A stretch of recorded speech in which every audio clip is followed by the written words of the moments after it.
Maintenant, Abraham, il est avec ses invités. Vayomru elav, et ils lui ont demandé, Aïe, Sarah ishtecha. Où se trouve ta femme Sarah? Alors, le problème, il est comme ça, c'est des anges. Donc les anges, ils savent très bien où elle se trouve Sarah. Pourquoi il lui pose la question? Aïe, Sarah ishtecha. Et Abraham de répondre, Abraham répond, Vayomer hine baoel, elle est dans la tente. Rashi nous dit un commentaire extraordinaire. Il dit, Rashi ramène la Gemara devant Bava Metzia. Et la Gemara dans Bava Metzia, Dafpe, Zain, Amoudalef, la Gemara, elle dit, Yodim, Ayu, Malche, Asharet, Sarah Imenu, Echan, Aïta. Ils savaient, les anges, où elle était, Sarah Imenu. Alors pourquoi ils ont posé la question, elle est où ta femme Sarah? Et là, Léodia, Shet, Sanoua, Aïta. C'est pour lui faire comprendre, regarde comment elle est tsniout, ta femme. Aïta, Kede, Lechaveva, al-Baala. Et pourquoi ils ont fait ça? Kede, Lechaveva, al-Baala. Pour qu'elle soit toujours ravive, pour qu'elle soit toujours aimée, chérie, aux yeux de son mari. C'est-à-dire que même après 99 ans de mariage, ouais, même après des années de vie commune, on a tendance des fois à oublier. Des fois, notre femme, elle fait des chalotes. Ah, elles sont bonnes, tes chalotes. Et on ne dit rien. On doit dire, regarde comment elles sont bonnes, tes chalotes. Ça fait 99 ans. Regarde comment elle est tsanoua, Sarah. Pourquoi Dafka la tsniout de Sarah? On le voit, ce yesod là de la tsniout de Sarah, dans la parachate précédente, quand ils étaient en Égypte aussi. Là-bas, il y a marqué, Abraham, il lui dit, je ne savais pas que tu étais belle. Et Rashi, il dit, mitor tsniout shaita benehem. Ils étaient tellement tsanoua, tellement pudiques entre eux, d'accord, que elle n'a pas pu voir en vérité, dans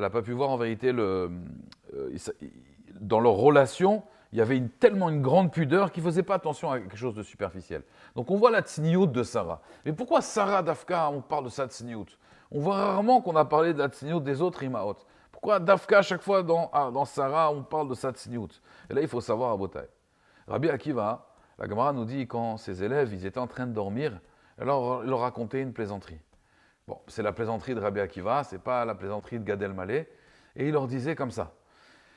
Qu'est-ce qu'elle a vu Esther pour régner sur 127 provinces? Réponse, parce qu'elle était mariée à Karachvérosh, donc elle a régné sur 127 provinces, c'est marqué dans la Megillah. Sheva, Vesri, Medina, 127 provinces. Elle a vu Sarah qui a vécu 127 ans.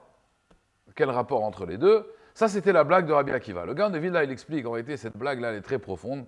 Pourquoi ils ont rigolé? Ils ont rigolé pas de la raillerie, mais ils ont rigolé de l'intelligence de Rabbi Akiva.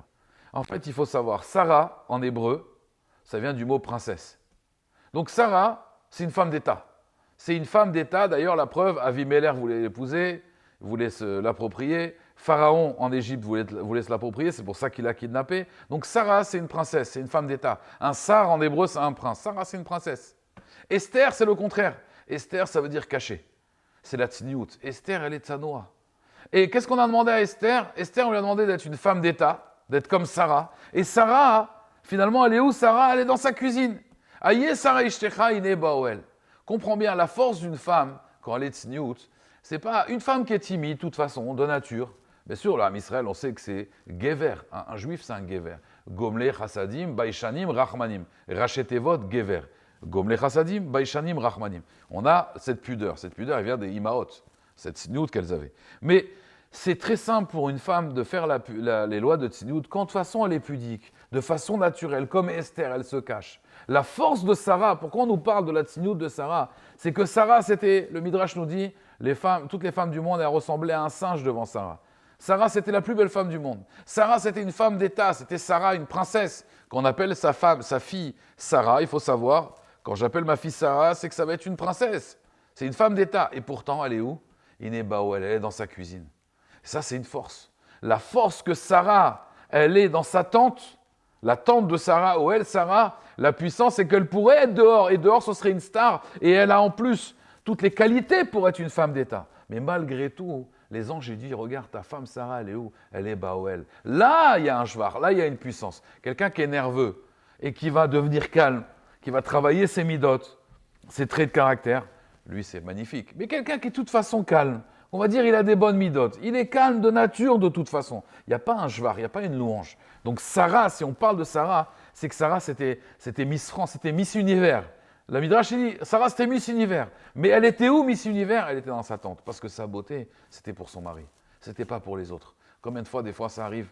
Un homme, il veut sortir avec sa femme en mariage, elle s'habille, elle s'arrange, elle s'apprête, et quand ils sont à la maison, quand elle est dans la tente, elle est en peignoir. C'est pas normal.